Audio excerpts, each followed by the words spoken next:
ओम नमो भगवते वासुदेवाय।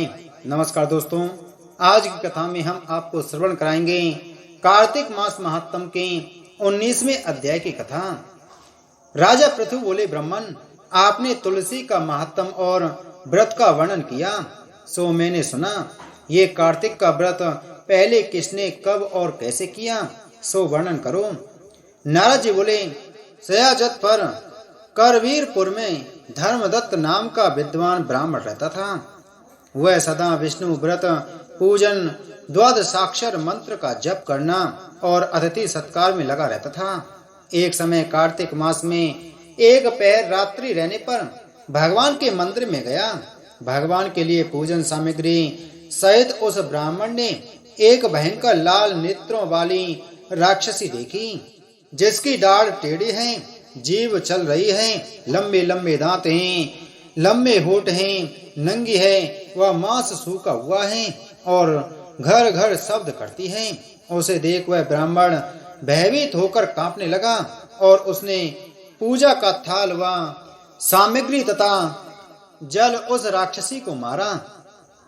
उस ब्राह्मण ने भगवान का स्मरण करके तुलसी के जल को राक्षसी के ऊपर फेंका, सो उसके स्पर्श मात्र से उसके पाप नष्ट हो गए और वह पूर्व जन्म के कर्मों के योग के कारण अपनी दशा को याद करके ब्राह्मणों को प्रणाम करके बोली, हे ब्राह्मण, पूर्व कर्म के फल से इस दशा को प्राप्त हुई हूँ, इसलिए कैसे उत्तम गति को प्राप्त करूं, सो आप उपाय बताओ।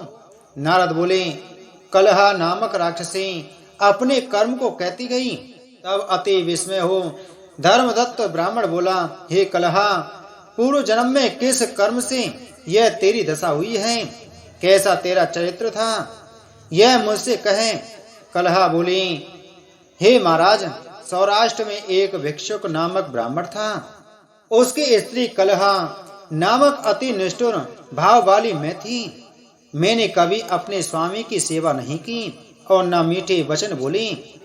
मैं उन्हें सदैव धोखा देती रही। मुझको कलेश ही प्यारा लगता था। ये बात जानकर पति ने दूसरे विवाह का विचार किया। तब मैंने जहर खा लिया। तब यम के दूत मुझे बांध कर ले गए। यमराज ने मुझे देखकर चित्रगुप्त से पूछा, इसने क्या कर्म किया है, देखो, इसने जो बुरा कर्म किया हो उसका फल भोगे। कलहा बोली, चित्रगुप्त डराकर मुझसे बोला, इसने कोई शुभ कर्म नहीं किया, स्वयं मिष्टान खाती थी, पति को नहीं देती थी। इससे ये बलगुनी पक्षी की योनि में अपनी विष्ठा को खाती रहे। ये अपने पति से द्वेष करती थी, इससे ये विष्ठा खाने वाली सूकर योनि को प्राप्त करे। इसने अपने पति के ऊपर विष खाकर आत्मघात किया है, इसलिए अपने बच्चों को खाने वाली बिल्ली हो। यह अति नीच प्रेत योनि में रहे और अपने दूतों के द्वारा इसको मेरु देश में भेज दो। वहाँ ये बहुत काल तक तीनों प्रेत योनि को भोगे। कलहा बोली, तब से मैं 500 वर्ष तक प्रेत योनि में अपने कर्मों से दुखी, नित्य भूख प्यास से दुखी रहती रही। भूख प्यास से पीड़ित हो वैश्य के देह में प्रविष्ट होकर मैं दक्षिण देश में कृष्ण और वेणी नदियों के संगम पर आई। जब मैं नदी के तट पर पहुंची, तब उस शरीर से शिव और विष्णु के गणों ने मुझको अलग कर दिया। फिर भूख प्यास से व्याकुल मैंने तुझको देखा। तुम्हारे हाथ में तुलसी मिला जल जो मेरे ऊपर गिरा, उससे मेरे पाप दूर हो गए।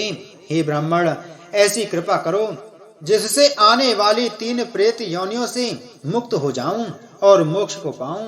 ब्राह्मण इस प्रकार कलहा के वचन सुनकर कर्मों के फल से प्राप्त घृणा युक्त दशा को विचार कर बहुत देर बाद यह वचन बोला। इति श्री कार्तिक मास महात्म 19वां अध्याय संपूर्ण। बोलो कार्तिक मास महात्म की जय। बोलो विष्णु भगवान की जय।